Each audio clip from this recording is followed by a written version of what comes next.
নমস্কাৰ, মই আহিছোঁ আপোনালোকক আজি এখন ৰঙালাও বাৰী দেখুৱাম বুলি।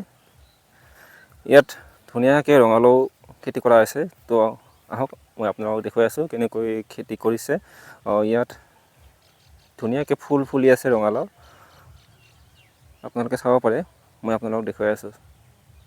মই আহিছিলোঁ আজি মোৰ বন্ধু প্ৰণৱ ৰাভাৰ যি খেতিপথাৰ আছে সেই খেতিপথাৰ চাবৰ কাৰণে আহিছিলোঁ।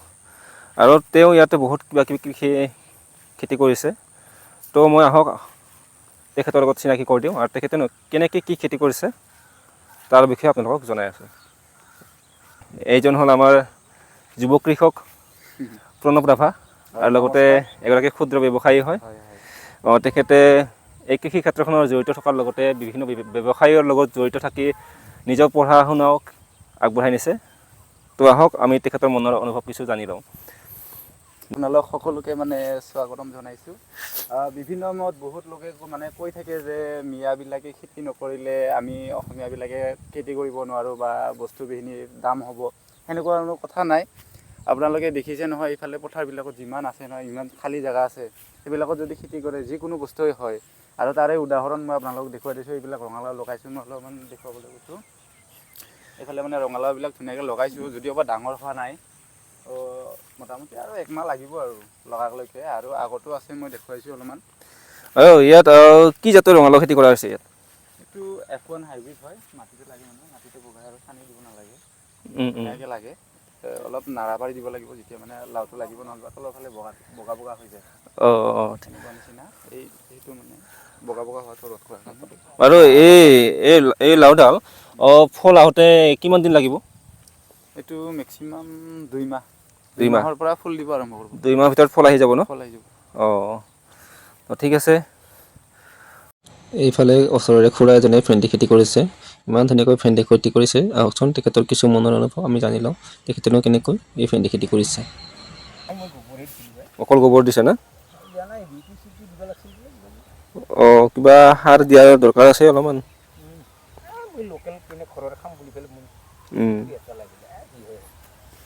কি জাত দিছা ভেন্দি? ভেন্দি কি জাতত দিছা?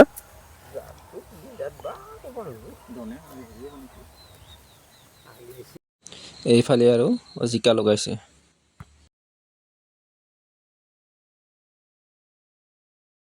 আৰু বগাব হৈছে আৰু চুলি ওলাইছে। কি জাতৰ জিকা কৰিছে এইটো? জানো কি জাতৰ বা জিকা। হাইব্ৰিড জিকা নিশ্চয়। কিয়ে হ'ব লাগে।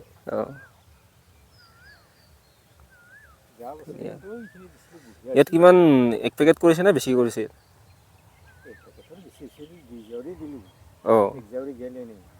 আৰু পাছত দিলোঁ, এইবিলাক গোটেই মজাবোৰ উঠিছিল অঁ আৰু চোনখিনি পৰি যায়। কিবা অলপ ঔষধ চৌষধ দিব লগা আছে কিজানি, ঔষধখিনি ব্যৱহাৰ কৰিবি। এনেকৈ হ'ব, ঔষধ দিয়া গৈছিল। পানী কাৰণে হ'ল নেকি, পানী অলপ ডুবাই দিয়া নিচিনা হৈছিল। পানী বেছি হৈছিল। পানীও ইমান বেছি দিব নালাগে, পানী অলপ কমাই দিব লাগে। এইফালে কৰিছে ৰঙালাও খেতি।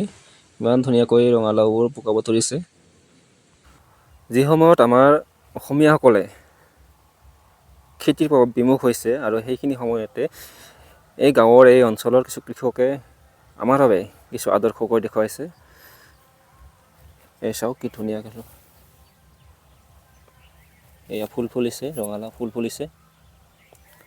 আৰু কিছুদিন পিছত ইয়াত লাও লাগিব। আৰু যেতিয়া লাও লাগিব তেতিয়া মই আপোনালোকক আকৌ এবাৰ দেখুৱাবলৈ আহিম। ইমান সুন্দৰ বিভিন্ন ধৰণৰ খেতি কৰা হৈছে। ক'ৰবাত যদি লাও কৰিছে, ক'ৰবাত তিয়ঁহ কৰিছে, আৰু ক'ৰবাত ভেন্দি কৰিছে। তো মই আপোনালোকক দেখুৱাই আছোঁ এবিধ এবিধকৈ। এয়া ধুনীয়া ৰঙালাও লাগিছে, আপোনালোকে চাব পাৰিছে। ইমান সুন্দৰ ৰঙালাও। আপোনালোকেও আপোনাৰ যদি খালী ঠাই আছে, এনেকুৱা পথাৰৰ ঠাই আছে, যদি পানীৰ সুবিধা আছে, তেতিয়াহ'লে আপুনিও ধুনীয়াকৈ এনেদৰে ৰঙালাও খেতি কৰিব পাৰে। আৰু চাওকচোন, এই ৰঙালাওৰ লগতে এইডাল মাজত আছে বিলাহী। ইমান সুন্দৰকৈ বিলাহী লাগিছে, আৰু কিছুদিন পিছত এই বিলাহীবোৰ পকিব। এয়া ৰঙালাও লাগিছে ধুনীয়াকৈ। আৰু এইটো এটা বৰ গুৰুত্বপূৰ্ণ বস্তু। ইয়াত কিছু ঔষধ দিয়া আছে। ইয়াৰ গোন্ধ পাই পোকবোৰ ইয়াতে আহি পৰে আৰু ইয়াত পৰি পোকবোৰৰ মৃত্যুমুখত পৰে।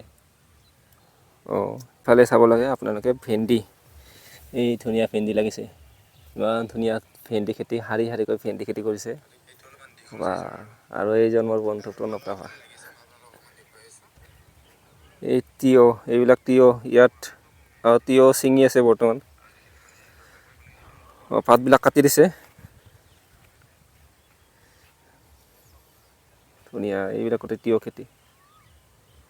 আৰু আগত আছে লেচেৰা খেতি। ইমান কষ্টৰে কৰা খেতিয়কসকলৰ সপোনে পূৰ্ণতা পাওক। এই ভিডিঅ'টো আপোনালোকক কেনে লাগিছে এটা কমেণ্ট কৰিব। যদি ভাল লাগিছে তেতিয়া লাইক কৰিব। আজিলৈ এৰিছোঁ, ধন্যবাদ।